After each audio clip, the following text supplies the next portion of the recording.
Hot debate news బెంచ్కి స్వాగతం. 3 ప్రధానమైనటువంటి అంశాలు ఇవాళ. నెంబర్ 1, నారా లోకేష్ ఇవాళ బాధ్యతలు స్వీకరించారు తెలుగుదేశం వర్కింగ్ ప్రెసిడెంట్గా. 3వ తరపు నాయకత్వం. ఎన్టీ రామారావు ఒక తరం, చంద్రబాబు 2వ తరం, లోకేష్ 3వ తరం. ఎలా ఉండబోతుంది భవిష్యత్ రాజకీయం, పార్టీలో ఆయన పాత్ర? నెంబర్ 1. నెంబర్ 2 వచ్చేటప్పటికి రాష్ట్రంలో వస్తున్నటువంటి ఈ పెట్రోల్ డీజిల్ కొరత, ఈ కొరతకి కారణం కమర్షియల్గా ఉండేటటువంటి కాంట్రాక్టర్లకి 153 రూపాయలు పెట్టి డీజిల్ కొనాల్సి ఉంటే ఈ 90 రూపాయల డీజిల్నే కొనుక్కోవడానికి వాళ్ళకి అనుమతిస్తూ ప్రభుత్వం తీసుకున్న నిర్ణయం వల్లనే ఈ పరిస్థితి తలెత్తిందంటూ అవినాష్ రెడ్డి తాజాగా చేసినటువంటి ప్రకటనలోని వాస్తవాలేంటి? 3వది, జాతీయ రాజకీయాల్లో ప్రధానంగా 5 రాష్ట్రాల ఎన్నికల ఇంపాక్ట్ ఎలా ఉండబోతుంది? ఈ అంశాలకు సంబంధించి మాట్లాడేందుకు ప్రస్తుతం మనతో పాటు ఉన్నారు లక్ష్మారెడ్డి గారు, రాజకీయ విశ్లేషకులు. నమస్తే. ఈ ప్రధానంగా ఇవాళ నారా లోకేష్ బాధ్యతలు స్వీకరించడం వర్కింగ్ ప్రెసిడెంట్గా ఎలా చూస్తారు? అంటే ఒకవైపున ప్రపంచవ్యాప్తంగా బాగా అభివృద్ధి చెందిన దేశాల్లో ఈ వారసత్వ రాజకీయాలు బాగా తగ్గిపోతున్న పరిస్థితి. కొత్త వాళ్ళు, మన నేపాల్లో ప్రధానిగా అయిన వాడు ఎవరు ఊహించాలి ప్రధాని అవుతాడని. అలా అట్నే అమెరికాలో న్యూయార్క్లో మేయర్ అయిన వాళ్ళని కూడా ఎవరు ఊహించాలి. ఆ రకంగా అభివృద్ధి చెందుతూ యువతరం వారసత్వంలో భాగంగా కాకుండా వారి యొక్క స్వయం కృషితో వస్తున్న వాళ్ళు సంఖ్య పెరుగుతూ ఉంది. ఓ పక్కన సింగపూర్ పంపించి సింగపూర్లో అక్కడ రాజకీయాలు ఎలా ఉండి, అక్కడ పాలన ఎలా ఉంది, అవినీతి ఎలా ఉంది అనే విషయాల మీద అధ్యయనం చేస్తున్న ఈ నేటి ప్రభుత్వం దానికి భిన్నంగా ఒక వారసుని ముందుకు తీసుకురావడానికి, ఒక్కొక్క స్టెప్ ముందుకు తీసుకురావడానికి చేస్తున్న ప్రయత్నమే ఈ జాతీయ కార్యనిర్వాహక అధ్యక్షులుగా నియమించడం. దానికి ఒక పండగలాగా మొత్తం రాష్ట్రం అంతా చేయటం, అందరు జైలు కొట్టడం, దానికి పెద్ద అడ్వర్టైజ్మెంట్లు విపరీతమైన చేస్తూ ఉన్నారు. నాకు బాగా గుర్తు, కేసీఆర్ ఏదైనా ఫంక్షన్కి వెళ్ళినప్పుడు వాళ్ళ మనవల్ని దగ్గర పెట్టుకొని మనవల్ని చూపిస్తుండేవాడు. అంటే భవిష్యత్ నాయకుడు మా మనవడని. అట్నే ఇప్పుడు కూడా ఈ దేవాన్స్ని అప్పుడప్పుడు చూపిస్తూ ఉన్న పరిస్థితి కూడా మనం చూస్తూ ఉన్నాం. వాళ్ళ తెలుగుగల్లోడు, చెస్ బాగా ఆడతాడు, చాలా గొప్ప వ్యక్తి, నాయకత్వ లక్షణాలు ఇప్పటి నుంచే ఉండేవి. దీనికి ప్రధాన కారణం ఇండియా లాంటి దేశాల్లో ఎన్నికల వ్యయం విపరీతంగా పెంచి, ఇక మా కుటుంబం మేము తప్పితే ఇంకెవరు ఈ పోటీని తట్టుకోలేరు. ఉదాహరణకు ఒక ముఖ్యమంత్రి కావాలనుకుంటే కనీసం 5-6 వేల కోట్లు ఖర్చు పెట్టాల్సిన పరిస్థితి. ఒక ఎమ్మెల్యే కావాలంటే 40-50 కోట్లు ఖర్చు పెట్టాలి. ఒక ఎంపీ కావాలంటే 200-300 కోట్లు ఖర్చు పెట్టాలి. సో ఇంత ఖర్చు పెట్టగలిగిన వాళ్ళు ఈ సమాజంలో అతి కొద్ది మంది మాత్రమే ఉండే విధంగా పోటీ వాళ్ళ మధ్య జరిగేటట్టుగా చూస్తూ తద్వారా ఎన్నికల్లో గెలవాలనేది ఈరోజు ప్రధాన రాజకీయ పార్టీలకి వస్తున్న పరిస్థితి. వాళ్ళు ఎవరు ఈ వారసత్వ రాజకీయాలను బలంగా వ్యతిరేకించట్లా. ఎందుకంటే రేపు మేము కూడా ఇదే పని చేస్తాం కదా, మేము కూడా మా ఇంట్లోంచి ఇలా అభివృద్ధి చేస్తాం కదా. ఇంకొక సమస్య ఏంటంటే వాళ్ళ కుటుంబంలో, చంద్రబాబు నాయుడు కుటుంబంలో చంద్రబాబు నాయుడు భార్య కానీ లేక వాళ్ళ కోడలు కానీ వీళ్ళందరి నుంచి పెదరేం వస్తుందంటే, సోనియా గాంధీ గతంలో రాహుల్ గాంధీని ప్రధాని చేసే అవకాశం ఉన్నప్పుడు చేయకుండా పివి నరసింహరావుని, మన్మోహన్ సింగ్ వీళ్ళందరినీ చేసి కాలం గడిపింది. ఇప్పుడు చేయాలనుకుంటే కష్టమవుతున్న పరిస్థితి. అందుకనే త్వరగా ఒక్కొక్క మెట్టు ఎక్కించి ఈ 5 ఏళ్ళు పూర్తయ్యే లోపలే ముఖ్యమంత్రిగా అనౌన్స్ చేస్తే, ముఖ్యమంత్రిగా ఒక సంవత్సరం పరిపాలన చేస్తే అతను స్థిరపడటానికి అవకాశం ఉంటుంది అనేటువంటి ప్రయత్నం, ఆ రకమైన కృషి కుటుంబం నుంచి వస్తూ ఉంది. దానివల్లనే ఈ ప్రయత్నం.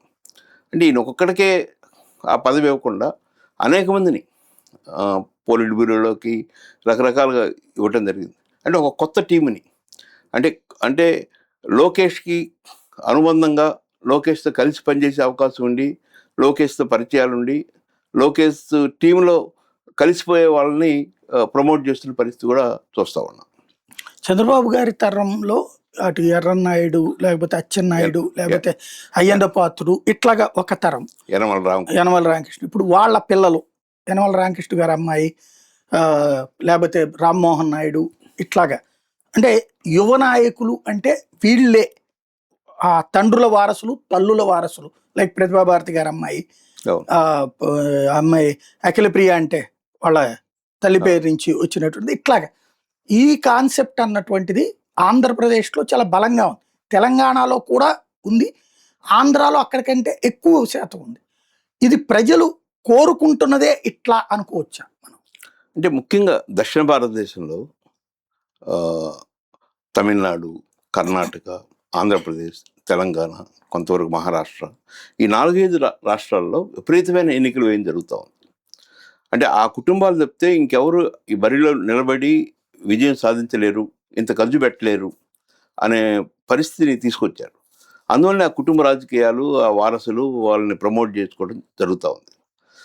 టెక్నికల్ పోస్టులు కూడా ఆహ్, గతంలో డాక్టర్లు కొడుకుని డాక్టర్ని చేయటం, కోడలను డాక్టర్ని చేయటం, లాయర్లు అయితే వాళ్ళ అనుచరుల్ని, వాళ్ళ కొడుకుల్ని, కోడల్ని, మనవల్ని లాయర్లు చేయటం. అంటే ఒక సామ్రాజ్యాన్ని ఏర్పరచుకున్నప్పుడు ఆ సామ్రాజ్యాన్ని ముందుకు తీసుకెళ్ళడానికి కావాల్సిన వారసుల్ని సిద్ధం చేసుకుంటున్నారు. ఈవెన్ టెక్నికల్ పోస్టుల్లో కూడా రకరకాలుగా. అలాంటిది ఈ రాజకీయాల్లో కూడా ప్రజల ఆదరణ పొందటానికి, ప్రజల నుంచి విమర్శలు తక్కువ వచ్చి గెలుపుకి వీలుగా ఉండే విధంగా మీడియాను ఉపయోగించుకోవటం, కులాన్ని ఉపయోగించుకోవటం, డబ్బును ఉపయోగించుకోవటం, అవసరమైతే మతాన్ని ఉపయోగించుకోవటం. ఇటీవల మతాన్ని ఉపయోగించుకోవడం గణనీయంగా పెరిగింది. గతంలో మోడీతో, బీజేపీతో ఉన్న పరిచయాలు ఒకప్పుడు ఉన్నా కూడా అప్పుడంత మతాన్ని ప్రేరేపించలే. కానీ ఈరోజు మోడీతో పరిచయం వచ్చిన తర్వాత మతాన్ని కూడా పెద్ద ఎత్తున ప్రోత్సహించటం. వాళ్ళకన్నా వీళ్ళే ముందు రామాలయాలు కట్టిస్తాం, అక్కడ అవి కట్టిస్తాం, ఇవి కట్టిస్తాం. ఆ హిందూ భావజాలాన్ని కూడా పెద్ద ఎత్తున చొప్పిస్తూ ఉన్నారు.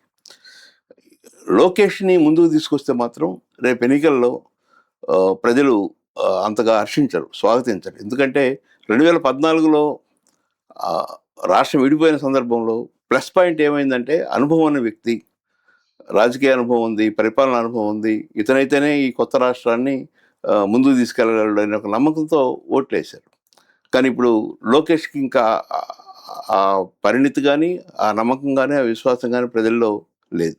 అంటే ఇక్కడ వీళ్ళు చెప్పేది ఏంటంటే మనకి రాష్ట్రాల్లో మన తెలుగు సినిమాలలో ఉన్న హీరోలు వాళ్ళ వారసులు కావచ్చు, లేకపోతే ఇప్పుడు ఈ రాజకీయ వారసులు కావచ్చు, మాకు ఈ వారసత్వం అనేటటువంటిదే బలహీనత కూడా. మా మాకు వ్యక్తిగతంగా మేము చాలా టాలెంటెడ్, చాలా అద్భుతమైనటువంటిది తెలివితేటలు గలవాళ్ళం. మేము ఇప్పుడు ఫర్ ఎగ్జాంపుల్ లోకేష్ స్టాన్ఫోర్డ్ చదివినటువంటి ఇది ఉంది, లేదా సొంతగా వ్యాపారం చేసినటువంటి తెలివితేటలు ఉన్నాయి. అవన్నీ ఉన్నా కూడా మేము వారసత్వం కోసం ఇక్కడ ఉండాల్సి వస్తుంది. మమ్మల్ని వారసుడుగా ఆ కోణంలో చూడకండి, మా ప్రతిభ చూడండి. నేను మంత్రిగా ఈ అద్భుతాలు చేశాను, ఇవాళ ఇండస్ట్రీస్ పట్టుకొస్తున్నా, గూగుల్తో కూడా మాట్లాడి తెచ్చింది మా అబ్బాయి లోకేషే అన్నటువంటిది స్వయంగా చంద్రబాబు గారు చెప్తున్నారు. అట్లాగే వివిధ ఇండస్ట్రీస్ ఇప్పుడు విశాఖపట్నాన్ని చంద్రబాబు నాయుడు అంటే హైదరాబాద్ అయితే, విశాఖపట్నం అంటే లోకేష్ అనేటటువంటి ఒక ఇది. అలాగే వాళ్ళ వాళ్ళ ఎమ్మెల్యేల క్యాండిడేట్లు కానీ, ఇవాళ ఎమ్మెల్యేలు అయినటువంటి వారసులు కూడా మా నాన్నలో మా అమ్మలో ప్రారంభించారు, కానీ మా ప్రతిభతో మేము ఇవాళ వచ్చామన్నటువంటి పాయింట్ చెప్పుకొస్తున్నారు. అంటే ఉదాహరణకి మనం నారా లోకేష్ గారిని తీసుకుంటే, ఆయన అమెరికా వెళ్ళి ఎలా చదువుకున్నాడు? మెరిట్లో వచ్చాడా, లేక స్పాన్సర్గా సీటు పొందాడా? ఆయన మెరిట్ అని చెప్తున్నారు, కానీ ప్రచారం వీళ్ళు చేశారు. కానీ చాలా మంది చెప్పడం ఏంటంటే అది మెరిట్ కాదు, మెరిట్ కన్నా వాళ్ళు కొన్ని సీట్లు అటు మేనేజ్మెంట్గా కానీ, లేకపోతే స్పాన్సర్స్గా కానీ ఆ రకంగా ఇచ్చిన అవకాశం ఉంది, అలాగే చదువుకున్నాడనే అభిప్రాయం ఉంది. ఆయన స్కూల్లో చదువుకునేటప్పుడు కూడా చాలా మెరిటోరియస్ స్టూడెంట్గా ఎక్కడ ఆ ప్రతిభ కనపరిచినట్టుగా ఎప్పుడు వినలేదు. ఆ అనంతరం ఈరోజు చూస్తే ఆయన విద్యాశాఖ మంత్రిగా ఇదిగో ఈ మంచి పని చేశాడు, ఈ ఫీజు రియంబర్స్మెంట్ సక్రమంగా పే చేస్తున్నాడు, ఈ యూనివర్సిటీస్లో టీచింగ్ పోస్టులన్నింటినీ ఫిలప్ చేశాడు, కొన్ని వేల పోస్టులు 10 సంవత్సరాల నుంచి పెండింగ్ ఉన్నాయి. ఆ పెండింగ్ ఉన్న పోస్టులని ఈయన తన ప్రతిభతో, తన సమన్వయంతో అన్ని యూనివర్సిటీల్లో ఫిలప్ చేశాడని చెప్పుకోవాలి. ఆంధ్ర యూనివర్సిటీ 100 సంవత్సరాలు అయింది. ఒక టైంలో 1200 పోస్టులు ఉన్నాయి ఆ యూనివర్సిటీకి.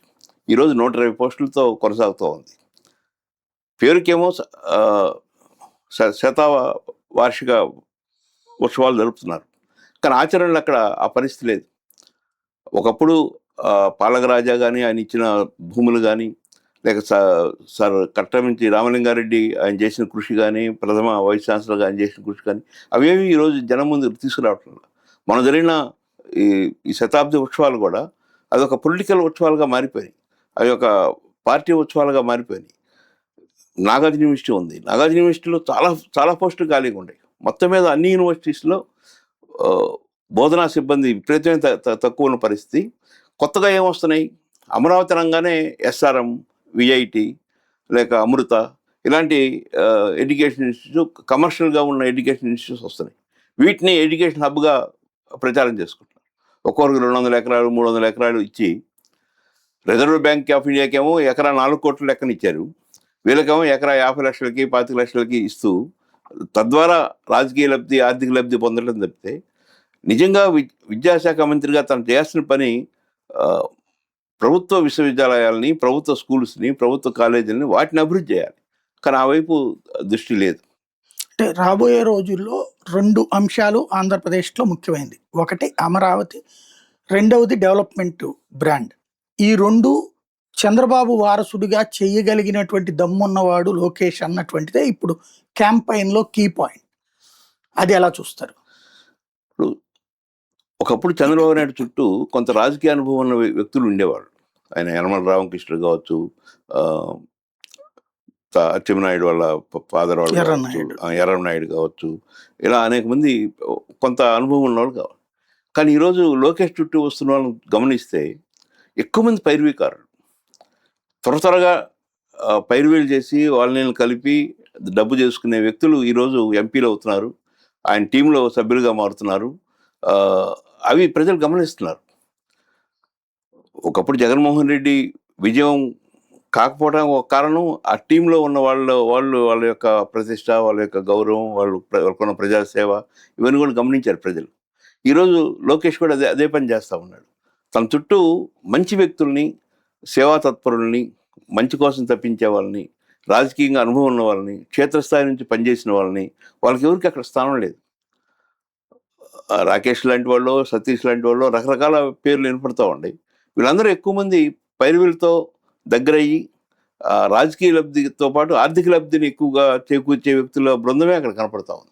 అంటే ఇంతకుముందు బాబు గారి దగ్గర ఉన్న వాళ్ళని కూడా అలాగే ప్రచారం చేసేవాళ్ళు. బట్ ఒక నమ్మకస్తులైన మనుషులు ఉండాలి. లైక్ ఇప్పుడు తొండెపు దశరథ్, జనార్దనం, మీరు చెప్పిన ఎర్రనాయుడు, వీళ్ళందరూ కూడా అప్పట్లో పైరువీకారులని వైఎస్ విమర్శించేవాళ్ళు.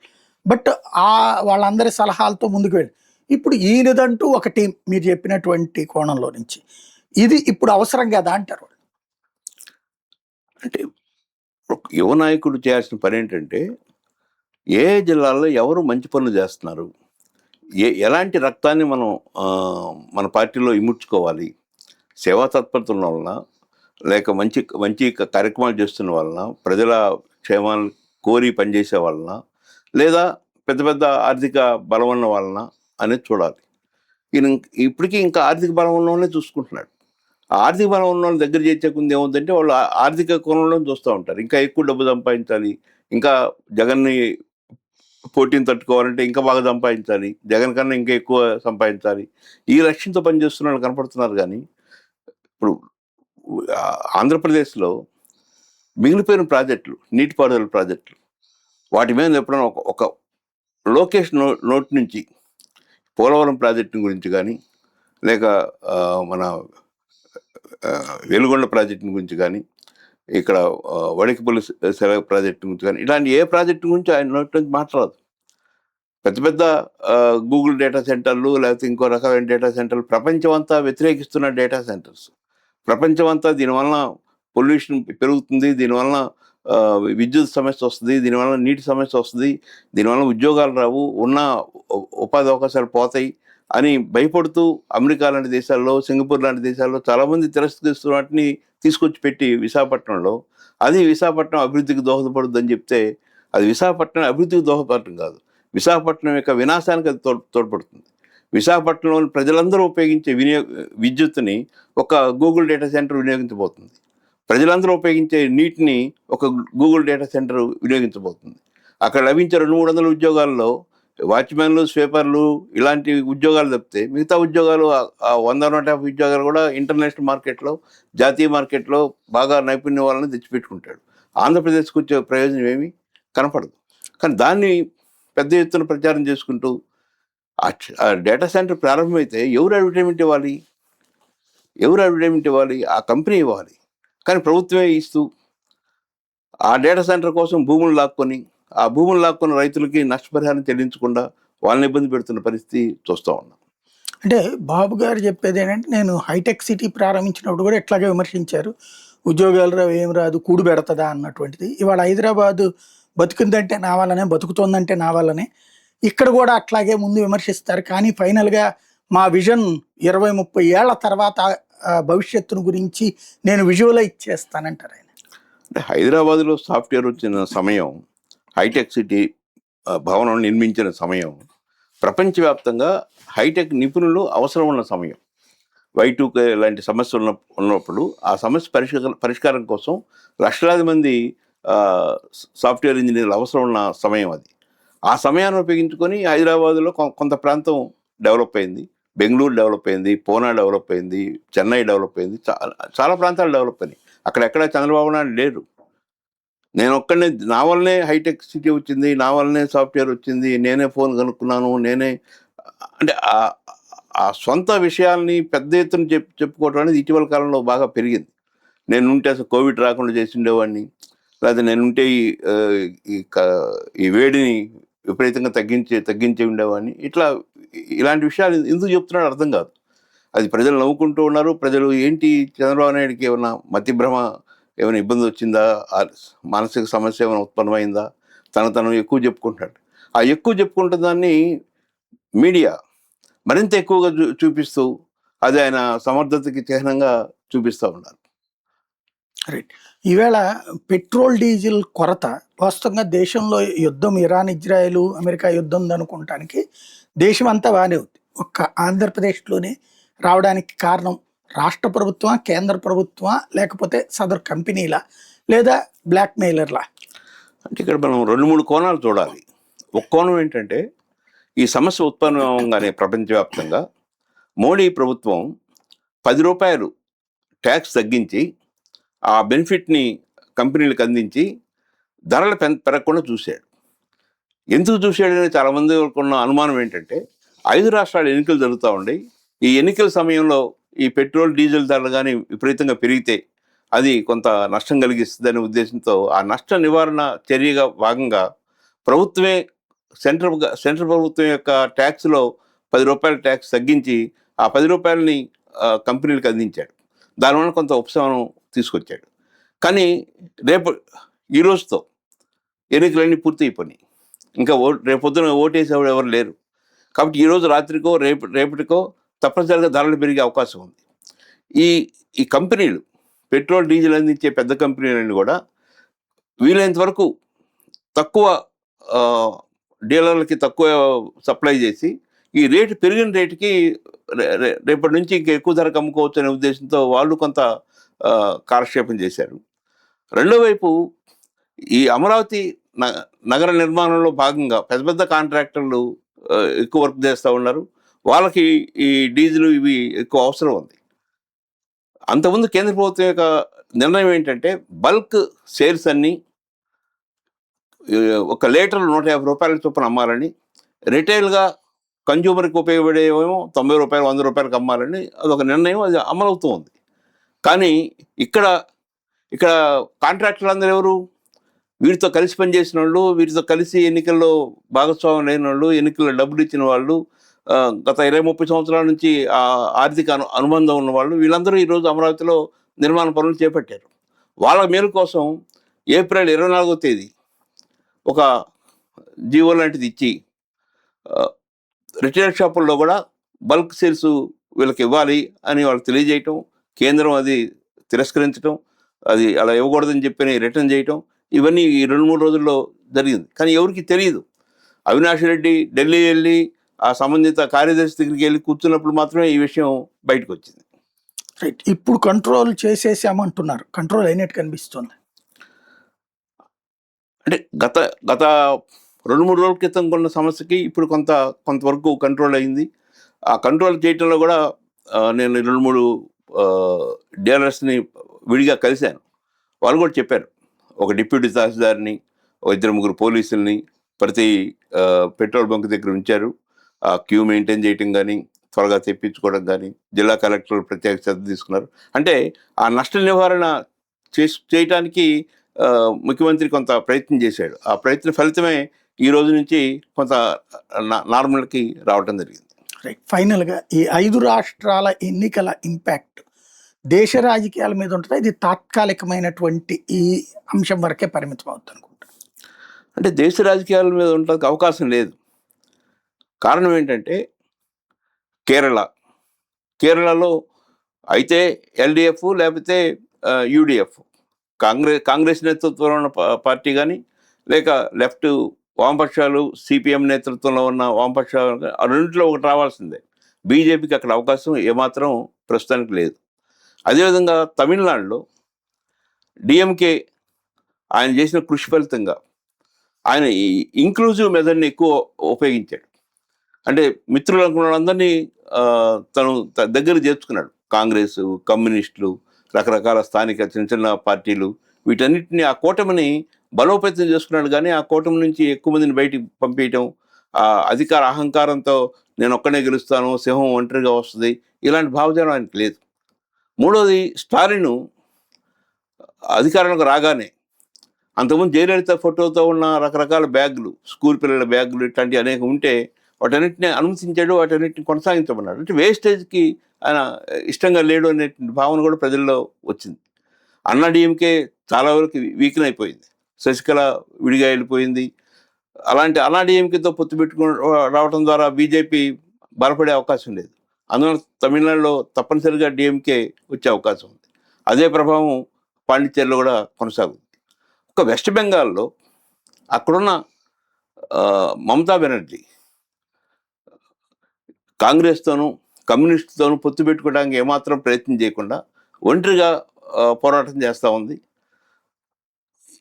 మమతా బెనర్జీకి రావాల్సిన ఓట్లు కాంగ్రెస్, లెఫ్ట్ పార్టీస్ ఎక్కువ తీల్చుకుంటే అక్కడ బీజేపీ గెలవడానికి అవకాశం ఉంది.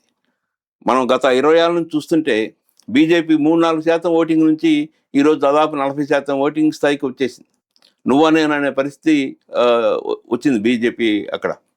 అందువలన ఆ విషయాలు గమనించిన మమత మిగతా బీజేపీని వ్యతిరేకించే శక్తుల్ని దగ్గర చేర్చుకోవడానికి ప్రయత్నం చేస్తుండాల్సింది. ఆ ప్రయత్నం అంతగా చేసినట్టుగా అనిపించట్లేదు.